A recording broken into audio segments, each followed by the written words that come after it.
Hello everyone, स्वागत है आप सभी को आपके प्यारा सा यूट्यूब चैनल कृतज्ञ क्लासेस पे।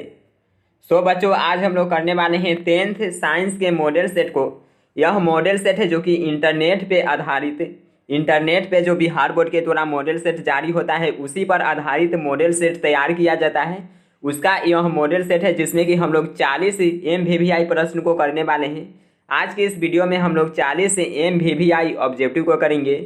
मोस्ट वेरी वेरी इंपॉर्टेंट आज का ये सभी ऑब्जेक्टिव होने वाला है। तो आप लोग जल्द से इसे अपने दोस्तों के पास शेयर कर दीजिए। आप लोग वीडियो के लिंक को शेयर कर दीजिए और चैनल पे पहली बार आए होंगे तो सब्सक्राइब करके ऑल नोटिफिकेशन को ऑन कर लीजिए। 2023 के एग्जाम के लिए शानदार क्लास यहाँ पे डेली चल रहा है, तो आप लोग जरूर ज्वाइन कीजिएगा। और लाइव क्लास होता है शाम को 5:45 बजे, तो आप लोग लाइव क्लास से भी जरूर जुड़िएगा। तो शुरू करते हैं, जल्द से आप लोग शेयर कर दीजिए। फर्स्ट क्वेश्चन पे ध्यान देते हैं। फर्स्ट क्वेश्चन है, किस दर्पण की फोकस दूरी ऋणात्मक लिया जाता है। आप लोग यहाँ पे ध्यान दीजिएगा।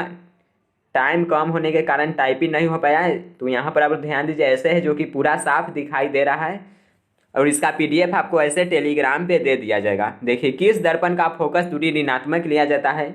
समतल दर्पण, अवतल दर्पण, उत्तल दर्पण या इनमें से कोई नहीं। आप लोग नीचे कमेंट सेक्शन में आंसर बताते चलिए। और वीडियो अभी लाइव देख रहे हैं तो आपको लाइव चैट में आंसर बताते चलना है। लाइव चैट आपको शो हो रहा है, इसमें आंसर बताइए। किस दर्पण की फोकस दूरी ऋणात्मक लिया जाता है, तो बच्चों उत्तल दर्पण हो जाएगा। लेंस की फोकस दूरी f और वक्रता त्रिज्या r में क्या संबंध है। ये भी प्रश्न है जो कि इंपॉर्टेंट है। लेंस की फोकस दूरी f और उसकी वक्रता त्रिज्या r में क्या संबंध है, तो f बराबर होता है r/2। जो फोकस दूरी होता है, फोकस दूरी यह त्रिज्या के क्या होता है, तो दुगुना होता है। तो यहाँ पे देखिए, यानी कि r का मान निकालेंगे तो 2f हो जाएगा, त्रिज्या का दुगुना। तो यहाँ पर हम लोग ध्यान देंगे कि दिया है कि कौन संबंध सही है, तो f बराबर r/2 हो जाएगा, ऑप्शन नंबर बी। निम्न में से किस माध्यम का अपवर्तनांक अधिक है। जल्द से आप लोग 3 का आंसर कमेंट कीजिए। किस माध्यम का अपवर्तनांक अधिक होगा, हवा, जल, शीशा या हीरा। निम्नलिखित में से किस माध्यम का अपवर्तनांक सबसे अधिक है, तो हीरा का अपवर्तनांक सबसे अधिक होगा। ऑप्शन नंबर डी आपका आंसर आ रहा है, तो बिल्कुल करेक्ट आंसर है। आप लोग आंसर बताते चलिएगा लाइव चैट में। सामान्य दृष्टि के लिए सुस्पष्ट दृष्टि की अल्पतम दूरी है। तो देखिए, यहाँ पे अल्पतम दूरी की बात किया है, यानी कि न्यूनतम दूरी की बात किया है। तो आपको कितना बार बता दें कि न्यूनतम दूरी है कितना है, तो 25 सेंटीमीटर है। और अधिकतम जो दूरी है, अधिकतम दूरी की बात करें तो यह अनंत हो जाता है। अधिकतम दूरी क्या है, तो अनंत है। और न्यूनतम दूरी 25 सेंटीमीटर है। अगला क्वेश्चन देखिए, श्वेत प्रकाश का कौन सा रंग किसी प्रिज्म से गुजरने के पश्चात सबसे कम झुकता है। दिया है कि जो सबसे कम झुकता है, कौन है जो कि सबसे कम झुकता है। 5 का आप लोग जल्द से आंसर बताइए। 5 का आंसर क्या हो जाएगा, कौन सा वर्ण सबसे कम झुकता है। तो देखिए, श्वेत प्रकाश। हाँ, तो यहाँ पे देखिए, प्रिज्म से जब प्रकाश गुजरेगा तो सबसे जो ऊपर जाता है, इस तरह से 7 कलर में विभाजित होगा। सबसे ऊपर रहता है रेड, रोय, जी, बीव, याद रखेगा आप लोग। और सबसे जो नीचे रहता है यह वायोलेट रहता है, यानी कि बैगनी होता है। जो सबसे कम झुकता है वो कौन सबसे कम झुकता है, तो सबसे ऊपर वाला, यानी कि रेड। लाल रंग सबसे कम झुकता है, सबसे अधिक झुकता है वह बैगनी झुकता है। तो यहाँ पे सबसे कम की बात किया है तो लाल हो जाएगा, ऑप्शन नंबर सी बिल्कुल करेक्ट आंसर है। निकट दृष्टि को किस लेंस के उपयोग द्वारा संशोधित किया जा सकता है। तो निकट दृष्टि 2 से तो आपको बताए हैं 2 पर 3, 2 रहे तो 3 वाला, 3 रहे तो 4 वाला निकट। तो हो जाएगा कौन सा लेंस, तो अवतल लेंस, ऑप्शन नंबर ए। बैघुत प्रतिरोधकता निर्भर करता है। ऑप्शन ए है चालक की लंबाई पर, ऑप्शन बी चालक की अनुप्रस्थ कांट क्षेत्रफल पर, ऑप्शन सी चालक के पदार्थ की प्रकृति पर, ऑप्शन डी है इनमें से सभी पर। बैघुत प्रतिरोधकता निर्भर करती है। 7 का आप लोग कमेंट कीजिए, जल्द से आंसर क्या होगा। 7 का आंसर क्या हो जाएगा, तो चालक के पदार्थ की प्रकृति पर इसका होना चाहिए, ऑप्शन नंबर सी।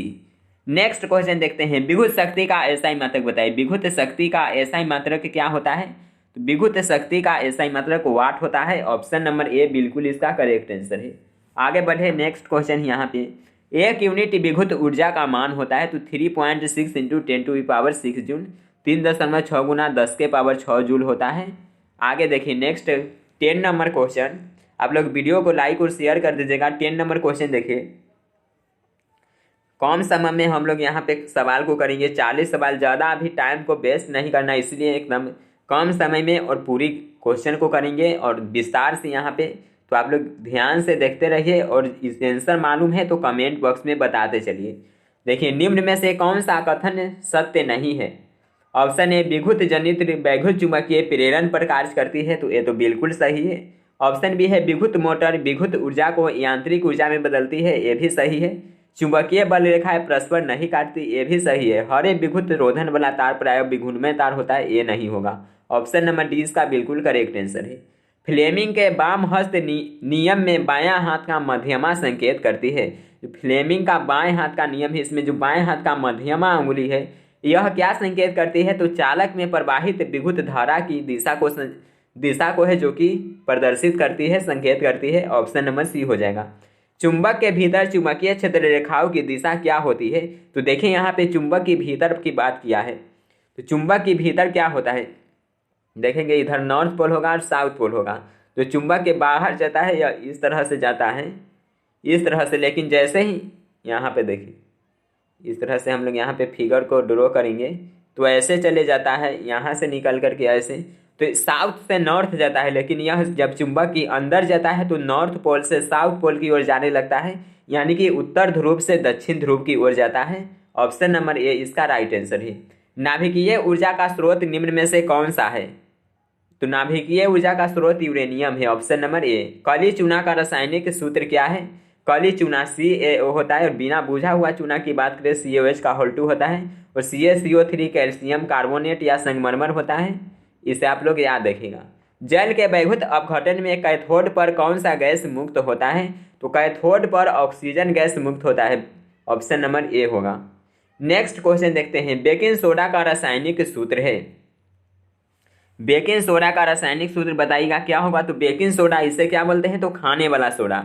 NaHCO3 बेकिंग सोडा का रासायनिक सूत्र है, और Na2CO3.10H2O यह धुआं सोडा का है।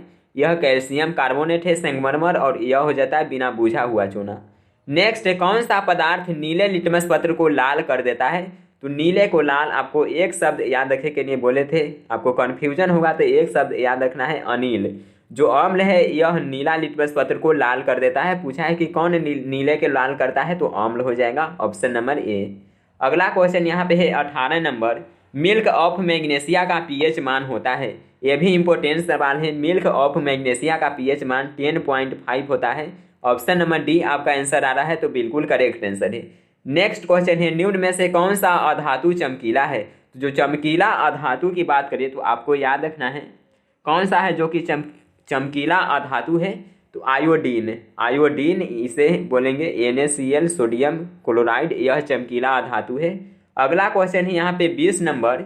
निम्न में से कौन सा धातु अत्यधिक अभिक्रियाशील है? सबसे अधिक अभिक्रियाशील धातु बताइए, इनमें से कौन हो जाएगा? 20 का आप लोग जल्द से आंसर कमेंट कीजिए। सबसे अधिक अभिक्रियाशील धातु, सबसे अधिक अभिक्रियाशील धातु की बात किया तो कैल्शियम हो जाएगा। कैल्शियम की परमाणु संख्या कितना है? तो 20 है। आगे देखिए नेक्स्ट क्वेश्चन। ऑक्सीजन परमाणु के बाह्यतम कक्षा में इलेक्ट्रॉनों की संख्या कितनी होती है? ऑक्सीजन की बाह्यतम कक्षा में, ऑक्सीजन की बाह्यतम कक्षा, ऑक्सीजन की परमाणु संख्या कितना होता है? 8। इसकी बाह्यतम कक्षा में इलेक्ट्रॉनों की संख्या कितनी होती है? 21 का आप लोग जल्द से कमेंट कीजिएगा। कितनी होती है इलेक्ट्रॉनों की संख्या? तो आप लोग याद रखिएगा 6 होता है। नेक्स्ट, ब्यूटेनॉन एक कार्बनिक यौगिक है जिसका प्रक्रियात्मक समूह है। तो ब्यूटेनॉन का प्रक्रियात्मक समूह बताएंगा। ब्यूटेनॉन का क्या है? तो ब्यूटेनॉन का है कीटोन। नेक्स्ट, नाइट्रोजन के 2 परमाणुओं के बीच कितने आबंध होता है? नाइट्रोजन के 2 परमाणुओं के बीच बताएंगा कितने आबंध होता है? कि नाइट्रोजन लेंगे तो इसके जो 2 परमाणुओं के बीच आबंध होता है वह कितना होता है? तो आपको याद रखना है इसके 2 परमाणुओं के बीच त्रिआबंध पाया जाता है। ऑप्शन नंबर सी होगा, त्रिआबंध। एल्कीन का सामान्य सूत्र है। तो यह तो आपको कितना बार बताए हैं कि इससे एक क्वेश्चन है जो कि 100% आपके एग्जाम में रहेगा। एल्केन, एल्कीन और एल्काइन। यहाँ पे एल्कीन की बात किया तो सबसे पहले आपको याद रखना है एल्केन, पहले आपको जोड़ देना है, उसके बाद छोड़ देना है और घटा देना है। इस तरह से होता है। यह होता है एल्केन, एल्कीन और एल्काइन। तो एल्केन का होगा वह जूटल वाला होगा, CnH2n+2, यह एल्केन का हो गया। और उसके बाद एल्काइन का होगा वह घटाइल वाला होगा, CnH2n-2, यह एल्काइन का हो गया। और एल्कीन का होगा जिसमें जुटेगा ना यानी कि जुटेगा ना घटेगा, तो CnH2n हो जाएगा। ऑप्शन नंबर बी इसका बिल्कुल करेक्ट आंसर है। अगला क्वेश्चन देखिए 25 नंबर, आधुनिक आवर्त सारणी में आवर्तों की संख्या है। चलिए 25 का आप लोग जल्द से आंसर बताएंगे कि आधुनिक आवर्त सारणी में आवर्तों की संख्या कितनी है। सभी का राइट आंसर होना चाहिए बिल्कुल। चलिए ऑप्शन है बिल्कुल आप लोग का करेक्ट आंसर है 7 है। समूह में ऊपर से नीचे जाने पर परमाणु आकार में क्या परिवर्तन होता है। परमाणु साइज बढ़ता है, परमाणु साइज घटता है, परमाणु साइज अपरिवर्तित रहता है, या इनमें से कोई नहीं। तो समूह यहाँ पे ग्रुप की बात किया है, तो जब ग्रुप में ऊपर से नीचे जाते हैं तो परमाणु का साइज बढ़ता है। देखिए अगला क्वेश्चन, कौन सा एंजाइम इम्लीकृत वसा का पाचन करता है। तो इम्लीकृत वसा का पाचन करने वाला एंजाइम है लाइपेज। सामान्य प्रकुंचन रक्तदाब तो ये आपको कितना बार बताए हैं, 120 mm होता है। ऑप्शन नंबर सी हो जाएगा। पत्तियों में प्रकाश संश्लेषण द्वारा बना भोजन पादप के अन्य भागों में किसके द्वारा भेजा जाता है। तो यहाँ पे देखिए पत्तियों में प्रकाश संश्लेषण, तो प्रकाश संश्लेषण के द्वारा जो भोजन बनता है तो रंध्र के द्वारा जाता है। ऑप्शन नंबर सी इसका बिल्कुल राइट आंसर है, रंध्र के द्वारा। रंध्र के द्वारा है जो कि सांस लिया जाता है। तो यहाँ पे पत्तियों में प्रकाश संश्लेषण तो बिल्कुल रंध्र होगा। उस पौधा का नाम बताए जो कलम द्वारा कायक प्रवर्धन को प्रदर्शित करता है। कौन होगा इनमें से जो कि कलम द्वारा, यानी कि उसमें कॉलम बांधा जाता है। आप लोग जानते होंगे किसी भी पेड़ में वहाँ पे मिट्टी वगैरह से लगा करके वहाँ पे पन्नी बांध दिया जाता है, वहाँ पे जड़ दे देता है, फिर उसे हम लोग लगा सकते हैं, तो हो जाएगा यहाँ पे गुलाब। अगला क्वेश्चन देखिए नेक्स्ट, कालाजार बीमारी किस रोगजनक के कारण होता है। कालाजार किसके कारण होता है। कालाजार की बात किया है तो कालाजार होता है लेशमानिया के कारण। ऑप्शन बी इसका बिल्कुल करेक्ट आंसर है। निम्न में से कौन सा द्विलिंगी पुष्प है। तो लौकी पुष्प है जो कि द्विलिंगी पुष्प है, एकलिंगी पुष्प है, यह पपीता पुष्प है। मानव में घ्राणग्राही स्थित होता है। मानव में घ्राणग्राही कहाँ होता है, नाकों में होता है। अगला, हमारे शरीर की सभी ऐच्छिक क्रियाएं नियंत्रित करती है। तो ऐच्छिक क्रियाएं का नियंत्रित किया जाता है, यह प्रमस्तिष्क से द्वारा किया जाता है, प्रमस्तिष्क करता है। ऑप्शन नंबर ए हो जाएगा बिल्कुल राइट आंसर। जंतुओं में वृद्धि हार्मोन स्रावित होता है पीयूष ग्रंथि से, अबटू ग्रंथि से, अधिवृक्ष से, या इनमें से कोई नहीं। जल्द से आप लोग 35 का आंसर बताइए। मात्र 5 प्रश्न बचा है। जंतुओं में वृद्धि हार्मोन कहाँ से स्रावित होता है। तो पीयूष ग्रंथि से स्रावित होता है।